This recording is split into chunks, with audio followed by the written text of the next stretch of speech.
महाभारत में अंगराज कर्ण और गांडीवधारी अर्जुन के युद्ध में कर्ण ने अपने बाणों से पांडव पक्ष के बहुत से वीरों का संहार कर डाला। महाभारत युद्ध के 17वें दिन से पहले तक अंगराज कर्ण का युद्ध अर्जुन के अलावा बाकी सभी पांडवों से हुआ था। अंगराज कर्ण ने महाबलशाली भीम सहित बाकी पांडवों को एक तीर में हरा दिया था, पर कुंती माता को कर्ण द्वारा दिए गए वचन की वजह से उसने किसी पांडव भाई की हत्या नहीं की। कर्ण ने कहा था कि माँ तेरे 5 ही बेटे जीवित रहेंगे, मैं 4 पांडवों को कभी भी नहीं मारूंगा, उनको मैं जीवन दान दूंगा और केवल अर्जुन और मेरे में से किसी भी एक की मृत्यु होना निश्चित है। महाभारत युद्ध के 17वें दिन आखिरकार वो घड़ी आ ही गई जब दानवीर कर्ण और महाधनुर्धारी अर्जुन दोनों एक दूसरे के आमने सामने आ गए। इस भयानक युद्ध में दोनों ही बराबर के योद्धा थे।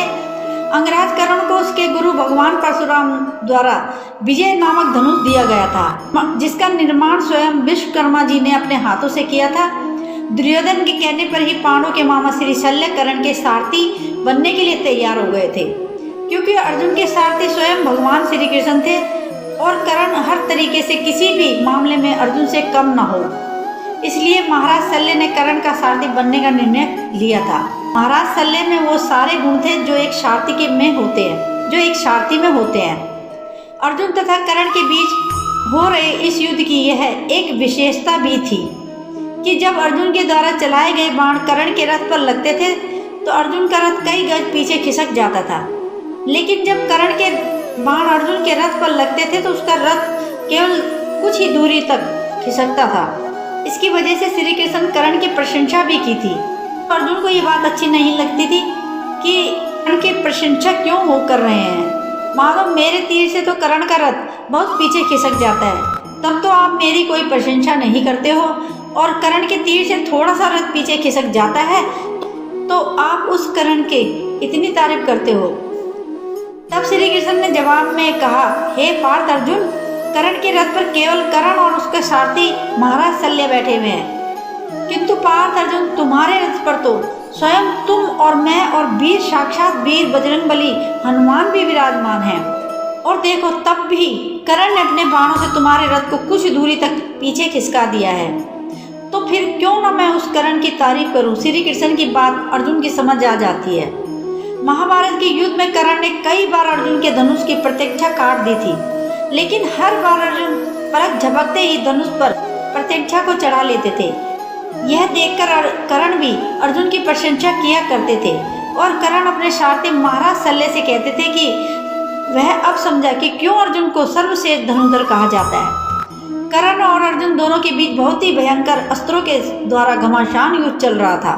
आखिरकार वो समय भी आ गया जब कर्ण ने अर्जुन का सिर धड़ से अलग करने के लिए नागास्त्र का प्रयोग करने ही वाले थे, और जैसे ही कर्ण ने अर्जुन के ऊपर नागास्त्र चलाया, उसी समय भगवान श्री कृष्ण द्वारा रथ को भूमि में थोड़ा सा नीचे खिसका दिया गया, जिससे अर्जुन का सिर धड़ से अलग होने से बच गया।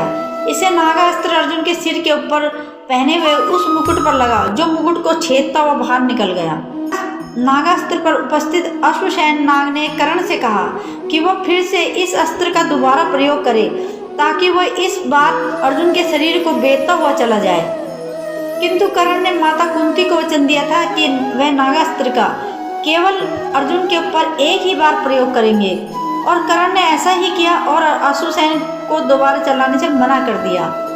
तभी कर्ण अपने किसी भयंकर अति शक्तिशाली अस्त्र को प्रकट करने की कोशिश करते हैं। तब वो कुछ भी मंत्र याद नहीं कर पाते। ऐसा इसलिए होता है क्योंकि परशुराम जी ने उनको श्राप दिया था, क्योंकि उन्होंने छल से विद्या की प्राप्ति की थी। तभी कर्ण अर्जुन के रथ की तरफ महाराज शल्य को बढ़ने के लिए कहते हैं। तभी कर्ण के रथ का एक पहिया धरती में घस जाता है। तब कर्ण अपने इस रथ के पहियों को निकालने के लिए नीचे उतरते हैं और अर्जुन से कहते हैं कि वह युद्ध के नियमों का पालन करते हुए कुछ देर के लिए उस पर बाण न चलाए। परंतु तभी श्री कृष्ण अर्जुन से कहते हैं कि कर्ण को कोई भी अधिकार नहीं है कि वह अब वो युद्ध के नियमों और धर्म के पालन की बात करे।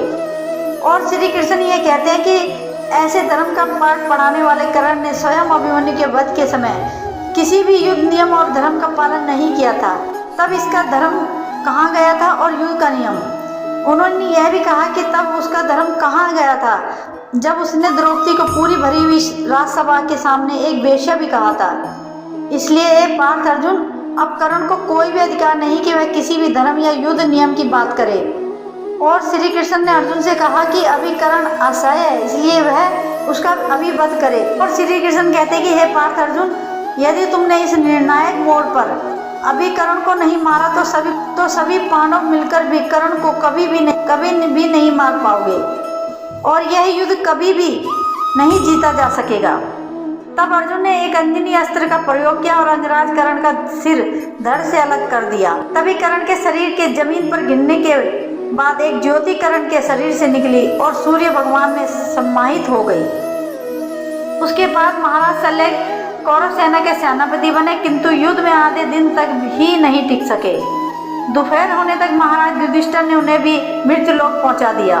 तो दोस्तों, आपको आज की ये खास जानकारी जानकर कैसा लगा?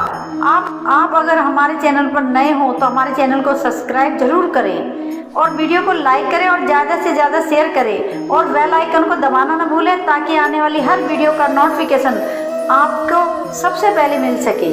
Thank you so much.